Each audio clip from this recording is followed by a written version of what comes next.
రహదారి భద్రతా మాసోత్సవం సందర్భంగా కడప ట్రాఫిక్ పోలీసులు ట్రాఫిక్ ఇన్స్పెక్టర్ జావీద్ గారి ఆధ్వర్యంలో హెల్మెట్లు ధరించి బైక్ ర్యాలీ నిర్వహించడమైనది. ఈ బైక్ ర్యాలీ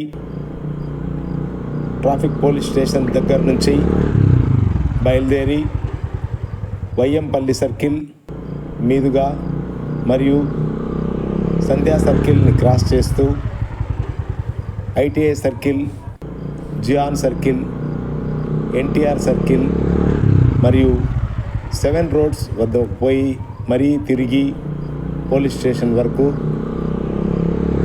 రావడం జరుగుతుంది. ముఖ్యంగా ప్రస్తుత పరిస్థితుల్లో ఇంపార్టెన్స్ ఆఫ్ హెల్మెట్ చాలా ఉంది. ఎందుకంటే దాదాపు 667 హెడ్ ఇంజురీస్తోనే చనిపోయారు గత 3 నెలల నుంచి మన ఒక్క ఆంధ్రప్రదేశ్లోనే.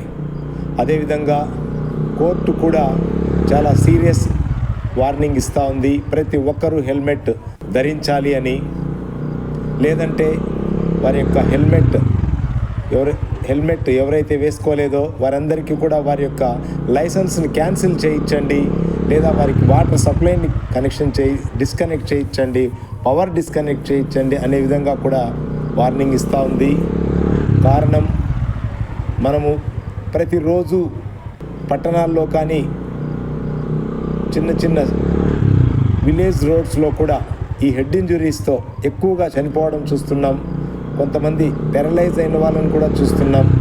రీసెంట్గా మన కడపలో కూడా 14 ఇయర్స్ బాబు, డ్రైవింగ్ లైసెన్స్ లేదు, అతనంతకు అతనే బండి స్కిడ్ అయి కింద పడి తల డివైడర్కి తగులుకొని తల బాగా క్రాక్ ఇచ్చింది. అతని పరిస్థితి ఇప్పుడు విషమంగా ఉంది, హాస్పిటల్లో ట్రీట్మెంట్ తీసుకుంటున్నాడు. ఒక్కసారి ఆలోచించండి, హెల్మెట్ పెట్టుకుంటే ఎంతైనా సేఫ్, కానీ మీరు ఎన్నో కారణాలు వెతుక్కుంటారు. గవర్నమెంట్ ఫైన్స్ ఇంకా పెంచుతూ పోతున్నప్పటికీ కూడా తప్పించుకొని పోవాలని చూస్తున్నారే తప్ప హెల్మెట్ వేసుకోవాలనే ప్రయత్నం చేయడం లేదు. ప్రతి పట్టణంలో కూడా 99.9% 2 వీలర్ డ్రైవర్స్ హెల్మెట్ లేకుండానే వెహికల్ నడుపుతున్నారు. ఏ 1% హెల్మెట్ వేసుకుంటున్నారు. అది ఏదో శిరోభారంగా భావిస్తున్నారు. ఏదైనా జరిగినప్పుడు చాలా బాధపడతారు. జరిగేంత వరకు నాకు జరగదులే అనే ధైర్యంతో పోతారు. తన వరకు వస్తే తప్ప ఎవరు తెలుసుకోవడం లేదు. ఎంతో ఎక్స్పీరియన్స్ ఉన్నప్పటికీ, డ్రైవింగ్ లైసెన్స్ తీసుకొని ఎంతో కాలం అయినప్పటికీ, ఎంతో వయసు ఉన్నప్పటికీ ఈ యొక్క హెల్మెట్ ధరించాలనే ఆలోచన పెట్టడం లేదు.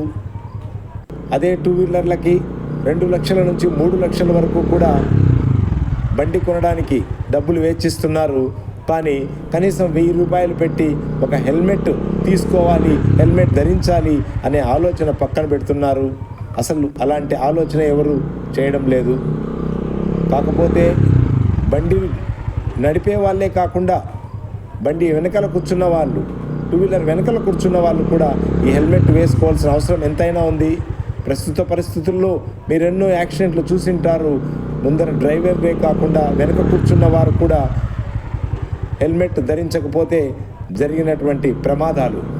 అందువల్ల ప్రతి ఒక్కరూ హెల్మెట్ ధరించాల్సిందే. మీ యొక్క తలను కాపాడుకోవాలి.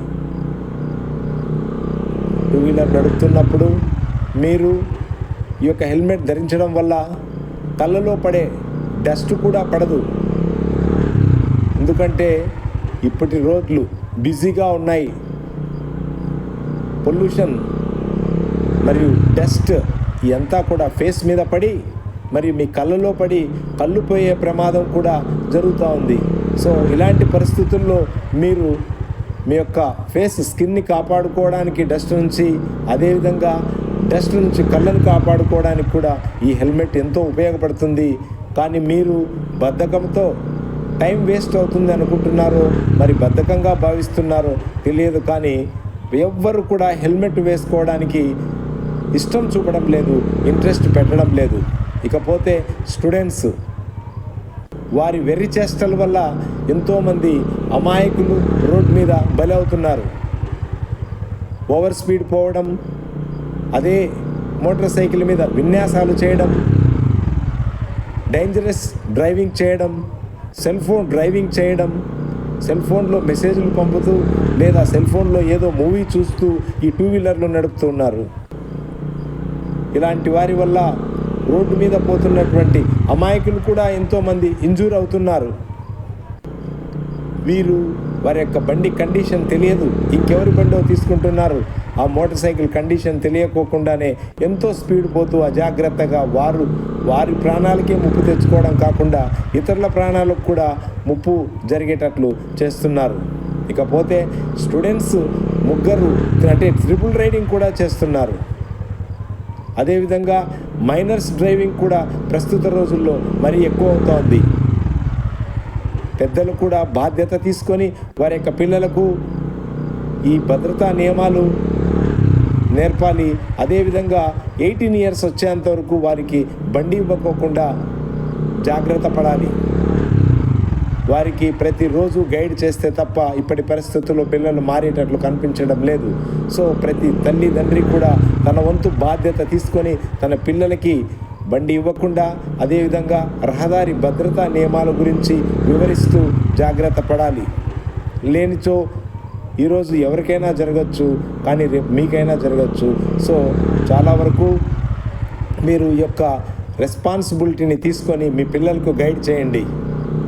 ఇప్పటి రోజుల్లో పిల్లలు హాస్టల్స్లో ఉంటూ పెద్దలకి దూరంగా ఉంటూ వారి యొక్క మోటార్ సైకిల్స్ని ఎటు నడుపుతున్నారో, ఏ విధంగా నడుపుతున్నారో ఈవెన్ పేరెంట్స్ కూడా గమనించే పరిస్థితుల్లో లేరు.